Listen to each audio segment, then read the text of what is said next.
What up, though, everybody, and welcome to Lions Nation Unite. My name is Spencer Raxter of the Woodward Heavyweights. I appreciate you tapping in. Make sure you smash that like button and subscribe on YouTube. And don't forget, follow Lions Nation Unite on Facebook, X, and Instagram. And if you want some of the best merch in the game, Vikings suck, Packers sucks, Bears suck, Kings of the North, grit, anything you need, t-shirt wise, hoodie wise, hat wise, go to lionsnationunite.com to get some of that great merch. Lions Nation Unite is a platform created by Herman to bring all different Lions content creators from all different walks of life together to give you the best possible content and keep you up to date with the Detroit Lions. Now, again, I appreciate you tapping in. Make sure you smash that like button. I am Spencer Axter of Woodward Sports, and we got to talk today because some Lions players went out there and spoke to the media and gave different little insights about things they saw in OTAs, different guys they expect to have big years, and players that were just overall turning heads. Now, we got a couple of audio from both Amon-Ra St. Brown and Amik Robertson going forward. Now, I just want to put this on wax right now. There are two players that I expect to have massive seasons for the Detroit Lions next year, and I'm picking one on both sides of the ball. Number one, I am looking at the newly dubbed number one himself, Jameson Williams. I know I've been in a lot of different stories, a lot of different videos, a lot of different clips, either on Lions Nation Unite or on Woodward Sports, talking about what I think Jameson Williams is going to do this year. But if you listen to not just me, a big dumb idiot, if you listen to the players around him, the coaches around him, and the guys in that room, they all expect the same thing out of Jameson Williams, and that is to be special. The guy is a special talent. He's a special player, and I fully expect him to actualize everything that he has accumulated in his football knowledge in this year. Not only a complete route tree, not only complete cohesive play between him and Jared Goff, but just to become more of a leader and more of a veteran in his fourth year in the NFL. I expect Jameson Williams to blow up this year and to be fighting for first team all-pro status. Yes, I'm talking that level of blow up for Jameson Williams. And on the other side of the ball, I am looking at Terrion Arnold. We know that cornerback is notoriously one of the hardest positions in the NFL to just walk into and play at a high level. Sauce Gardner aside, it doesn't happen very often where you have these guys just walk in there and immediately be lockdown corners in the league. Terrion Arnold was pretty damn good in his first season. If you told me that in the 20s, you would get a guy who in his first year would be a cornerback 2 on a 15-win team, I would say, yeah, I'll take that any day of the week. And when you look at his stats compared to his fellow rookie cornerbacks in that class, whether it be Mikey Sandersill, Quinyon Mitchell, Nate Wiggins, or any of those players drafted in the same class as Terrion Arnold, they're all right around the same. Nobody had this one big standout season compared to the other ones. They were all rookies. They all struggled at times, and they all showed signs that they're going to be great. And Terrion Arnold, I believe, showed a lot of signs of him stepping forward, him being that guy. He's just got a couple things he needs to clean up, and I think he's going to have a great season going forward next season. I believe at the end of the year next year, Terrion Arnold will be performing like the cornerback 1 on this team. I truly expect him to take a massive leap in that defensive backfield. Having Aiden Hutchinson back and healthy will definitely help that. Having first-team All-Pro safety Kirby Joseph and another guy who should have been an All-Pro last year at safety and Brian Branch behind him is also something that will improve his level of play. But Terrion Arnold was this close from being a really, really, really good cornerback his first season. He just has to get He's got to get his head turned around when the ball gets there. He was always in the hip pocket of the receiver. He was never really being burnt down the field. It was just he's got to learn the NFL. He's got to learn to get his head around, learn to get his hand out for the ball, and anticipate better in the league.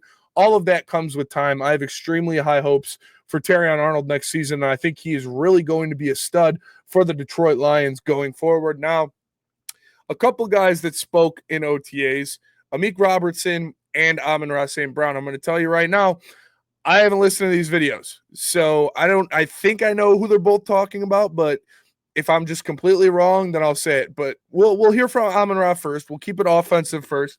Here's what Amon-Ra had to say post OTAs. But a guy that, I'm excited for is Sam Laporta. I feel like, his rookie year, obviously everyone knows he did his rookie year, and then last year, I feel like he didn't, he maybe didn't get the amount of targets that he wanted. And I know, he doesn't have to say it, but I know how Laporta feels. I know what it's like when you know you're a dude and you feel like, you can make more plays for the team and help the team win. Not taking anything from what he did last year. He's a baller, but I can tell this year, like, he's making plays out there every day. I feel like he's gonna have a big year. When we came.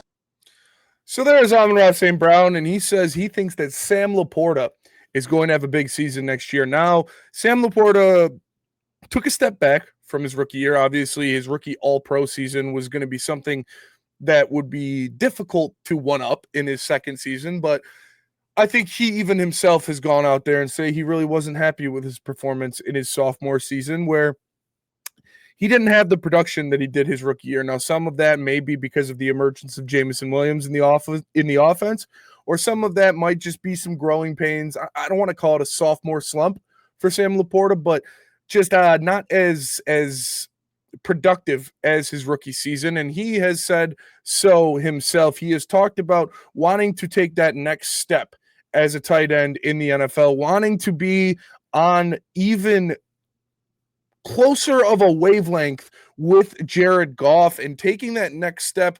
He talked about, as in Sam Laporta, talked about being seeing the field more like a quarterback, understanding what a defense is doing and knowing what would help the quarterback best in that situation. Now, I've already talked about this a little bit, but we saw that Patrick Mahomes and Travis Kelce, that's what they have. It's not just those guys being arguably the best at their respective positions, which they are. It is the disgusting kind of wavelength brainwaves that those guys share, that when a play breaks down, when something's going on, Travis Kelce always seems to know where he has to go to bail Patrick Mahomes out. Now, that might be understanding the zone, that might be understanding the defense, or that just might be a freaky kind of connection that those two have. But I believe that Sam Laporta is looking to dive more into those option routes that we see tight ends use a lot, that can be really unguardable for a defense because they depend on what the defense is showing you. Now, if the linebacker goes deep on Sam Laporta's route, then he would cut it off and do a quick turnaround. Or if the linebacker's playing up, Sam Laporta would take it further down the seam. That's just an example. Obviously, that's just one I made up in my head based on what a linebacker would be doing.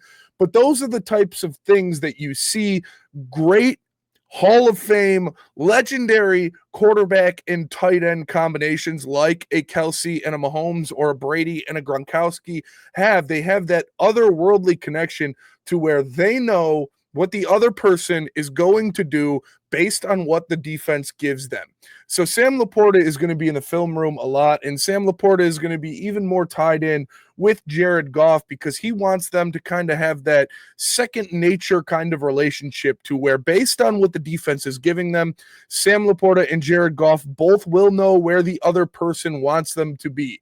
So I think Sam Laporta is going to take more of that role, getting more on page with Jared Goff and kind of having that unspoken connection to not only put themselves in the best situation, but to kind of be a safety valve for Jared Goff, to where if a play is breaking down, he knows where Sam Laporta is going to be, and he's probably going to be open. So Amon-Ra saying that Sam Laporta is going to have a big year really gets me excited because we've heard this about everybody. And I think the Detroit Lions have the best collection of skill players in the NFL when you look at running backs, wide receivers, and tight ends. If all of those guys are on another level with what Johnny Morton has shown he can do with offenses, this Lions offense could be special this year. And Amon-Ra St. Brown is calling for Sam Laporta to have a big year. Now, we also have Amik Robertson, who took to the media after OTAs and shared some of his thoughts. And here's what he had to say. I see the game is slowing down for him, man. It's slowing down for him, and I know when he come back, he's going to get even better, So I expect Ennis to take a huge jump this year, and I truly mean that.